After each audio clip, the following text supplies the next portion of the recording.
साथियों, आज बहुजन समाज पार्टी में देखा जा रहा है कि जितने पुराने नेता थे उन सबको बहुजन समाज पार्टी में वापसी किया जा रहा है।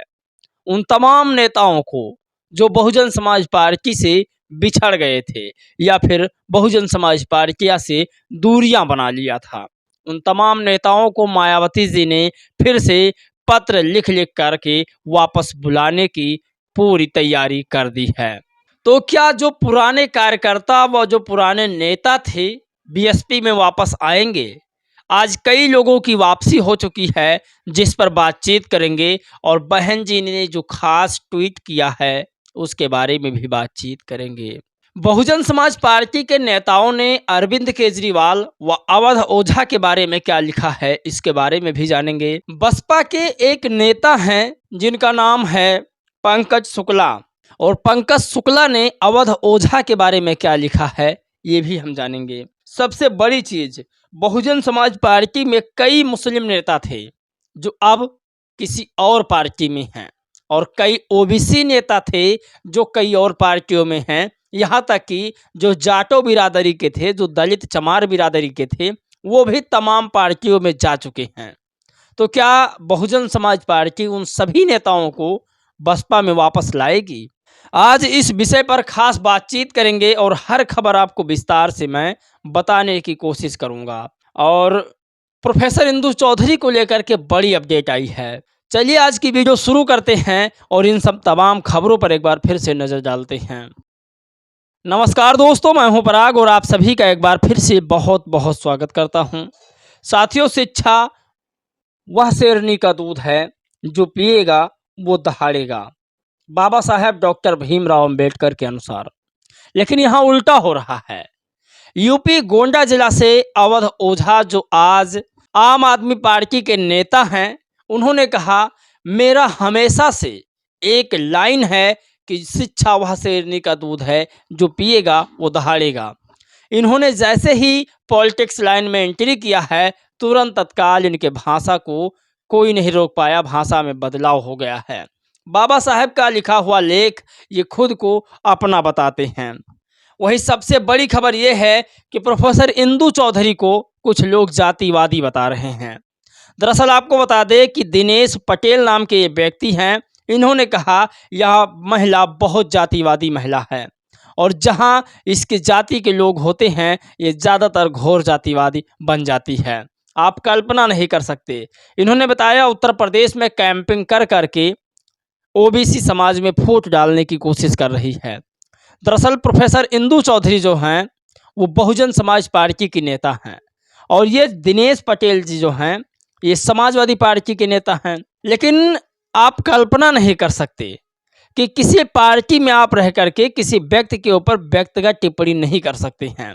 अगर दिनेश पटेल जी आप यह वीडियो देख रहे हैं तो प्लीज़ आप जवाब दीजिएगा कि जब राम गोपाल यादव जी मायावती जी को चमट्टी कह रहे थे और कह रहे थे चमर चमर चलती हैं, फलाना टिकना तमाम भाषाओं से संबोधित किया था, तब आपको वो जातिवाद नहीं लगा था?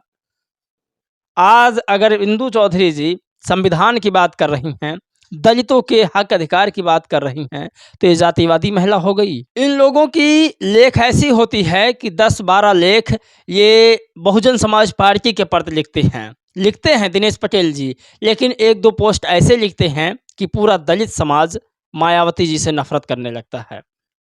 इसे कहते हैं डाइवर्सिंग प्लान। लोगों को डाइवर्स कैसे किया जाए इन लोगों को अच्छी तरीक़ा से पता है। अब सवाल ये है कि क्या बहुजन समाज पार्टी में पूर्व नेताओं की वापसी होगी? मायावती जी ने तो इसका पूरा प्लान बना लिया है कि 2027 तक जितने बहुजन समाज के पुराने कार्यकर्ता थे बहुजन समाज पार्टी में फिर से घर वापसी आ जाएंगे। मायावती जी का घर वापसी का प्लान बहुत बढ़िया था, लेकिन ये प्लान पहले कर देती तो शायद अब तक कई चुनाव जो हारी हैं वो चुनाव हारती नहीं। अब सवाल ये है कि बसपा में सपा में आए राम अचल, राजभर लालजी वर्मा, इंद्रजीत सरोज, अफजल अंसारी, मुस्तफ़ा सिद्दीकी और ऐसे तमाम नाम हैं, बाबू सिंह कुशवाहा, तमाम ऐसे नाम जो बसपा में नहीं हैं। अब क्या वो लोग बसपा में जाएंगे? लेकिन फिर सवाल एक बड़ा आ जाता है कि जिस पार्टी में रह रहे हैं उस पार्टी में उनको एक पद मिला हुआ है और उस पार्टी के सत्ता में हैं वो, तो क्या अब वो उस पार्टी को छोड़ सकते हैं? स्वामी प्रसाद मौर्य का भी इसमें नाम है कि और भी तमाम नाम हैं जिसे बसपा ने बहुजन समाज पार्टी में वापस कर लिया है। लेकिन आपको बता दें, पंकज शुक्ला ने अवध ओझा के लिए क्या लिखा है, पहले आप वो सुनिए। जैकी की तरह अवध ओझा जी का भी यह हाल है, जहां देखी भरी परात वहीं नाचा पूरी रात। लेकिन इस बार अवध ओझा जी गलती कर बैठे हैं, दही समझ के चूना चाट गए हैं। माननीय अवध ओझा जी की ना तो कोई विचारधारा है, ना कोई सिद्धांत, सिर्फ सांसद विधायक बनने की लालसा है। पंकज शुक्ला हैं, अभी तक बसपा से ना विधायक हैं ना सांसद हैं, काफ़ी अरसों से बसपा के लिए काम कर रहे हैं और ना ही बहुजन समाज पार्टी इन्हें कभी मंत्री विधायक सांसद बनाती है। लेकिन फिर भी बहुजन मिशन को ये आगे कम से कम 10 साल से चला रहे हैं।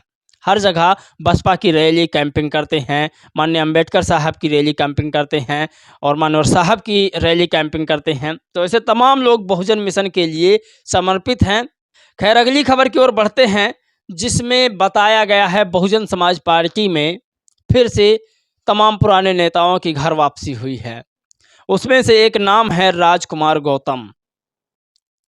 राजकुमार गौतम ये मंत्री रह चुके थे, पूर्व राज्यसभा मंत्री, और बहन जी ने इन्हें फिर से बसपा में पुनः बुला लिया है। तो बसपा की तमाम जो ये थ्योरी है बहुत अच्छी कार पर जो है निकल चुकी है। माननीय बहन कुमारी मायावती जी के आदेश अनुसार पूर्व राज्य मंत्री राजकुमार गौतम जी को पुनः पार्टी में वापसी व मुरादाबाद मंडल मेरठ मंडल प्रभारी बनाए जाने पर माननीय बहन कुमारी मायावती जी का बहुत बहुत आभार व माननीय मंत्री जी को भी बहुत बहुत शुभकामनाएं। जय भीम, जय बीएसपी। तो तमाम लोगों की बहुजन समाज पार्टी बसपा में वापसी करा रही है। स्वामी प्रसाद मौर्य जी की जो विचारधारा है वो बहुजन समाज पार्टी से बिल्कुल मिलती जुलती है और बहुत जल्द स्वामी प्रसाद मौर्य जी भी बसपा में वापसी करने वाले हैं। ये बिल्कुल 110% है और अगर ऐसा हो जाता है तो बहुजन समाज पार्टी को चुनाव जीतने से यूपी में कोई नहीं रोक सकता है। तमाम बहुजन पुराने नेताओं को, कार्यकर्ताओं को, जिसने अंबेडकर साहब की नीतियों को समझा है, जाना है, अगर वो लोग जमीनी स्तर पर बसपा में काम करने लगे तो जीतने से कोई नहीं रोक सकता है। अगली खबर की ओर बढ़ते हैं, जो सबसे बड़ी खबर है। मायावती जी ने क्या लिखा है इसे हम जानते हैं। पड़ोसी देश बांग्लादेश में तख्ता पलट होने के बाद वहां नई सरकार में खासकर हिंदू अल्पसंख्यकों पर हो रही हिंसा व जुल्म ज्यादती आदि पर उससे वहां बिगड़ते हालात अति दुखद व चिंताजनक। इसको लेकर भारत के लोगों में काफ़ी आक्रोश। सरकार इस पर संसद में वक्तव्य दे व उचित कदम भी उठाए।